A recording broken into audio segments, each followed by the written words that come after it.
Please do me a favor. Please do yourself a favor. Please do the world a favor and stop watching the news. I haven't had cable in my apartment since I graduated college. I just had YouTube or Wi-Fi, and I've been able to stream stuff like YouTube and Netflix and all of those other streaming services. But I've never had a cable network, therefore I don't really watch the news. And that set me free in a lot of ways. And today I'm going to give you a couple of reasons why you should stop watching the news. Number one, the news rarely offers solutions. They only address the problems. When you go on the news, you're hearing about the bad things that are going on in the world. You're hearing about the issues, you're hearing about the sadness and the tragedies of the world. And these news stations are not saying, hey, hear about these things and go do something about it. It's more like, hey, no, hear about these things and then figure out how to process it and figure out what to do with it now that you have this information. And that is so unhealthy. We don't hear about solutions when we're watching the news. It's only problem, problem, problem, problem, problem. And that creates a problematic life. Number two, every single news station has an aim that you may not be with. Don't get it twisted. These news networks, they have an agenda, they have an aim, they have a goal. When they are creating this content, when they're sharing this content, they have incentives that are mostly serve them. They don't really serve us. Of course, yeah, we get to know about some stuff, but that's about it. We get to know about stuff. And knowing is just half of it. What do you do with what you know? What comes next after you know what you know? And also, do you even have to know? And I would say, no.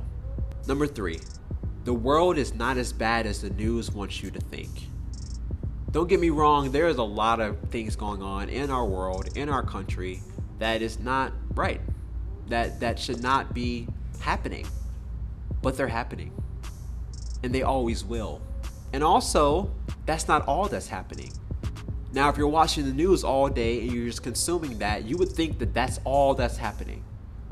But take a second to look outside. Just go to a park for at least an hour and you'll be reminded that there's a lot more going on in the world than the tragedy.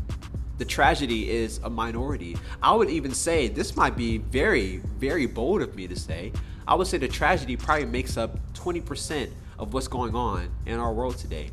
And the 80% is the good, the beautiful, the lovely, the good news. That's what I want to hear about. I want to hear about the good news. And yeah, every now and then I'll have to hear about the tragedy, and I may even have to do something about the tragedy. But to consume that day in and day out, nah, that's not for me, and I would argue that that's not for you as well. Number four, if you truly need to know it, it will get to you. Like I said before, I don't watch the news.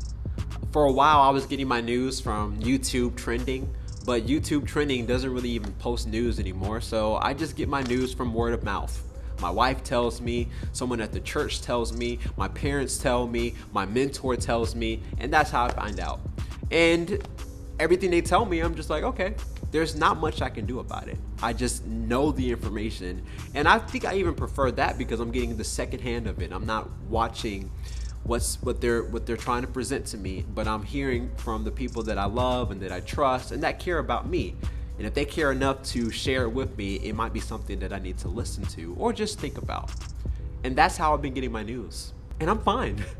I'm not living under a rock. I'm still interacting with the world in a very healthy way, but I'm not over-consuming information. And over-consuming information just gives us a lot of information that we don't know what to do with. So it's just sitting up there, it's sitting in our hearts, and we're not processing any of this, and we're suffering. Number five, it's more important for you to change what's going on inside of you than outside of you. The news will have you think that it's all about the outside. They did this, he did that, this country did that, and we have to do something about it. And it's about fixing and ordering the outside. You don't hear about what goes on inside and what's important about the inside. You don't hear about that. You don't hear about the role we play in establishing and building peace in our lives, or the role that the Spirit working within all of us plays in giving us sanity and giving us love and joy and patience. We don't hear about that. And this is where the challenge is. It's so easy for us to point fingers. It's so easy for us to look outside of ourselves for gratification. But there's no joy there. And that is not a message that the news is broadcasting. But you're going to hear it from me. You're going to hear it here. You don't have to watch the news. And that's good news for me. And I hope it's good news for you.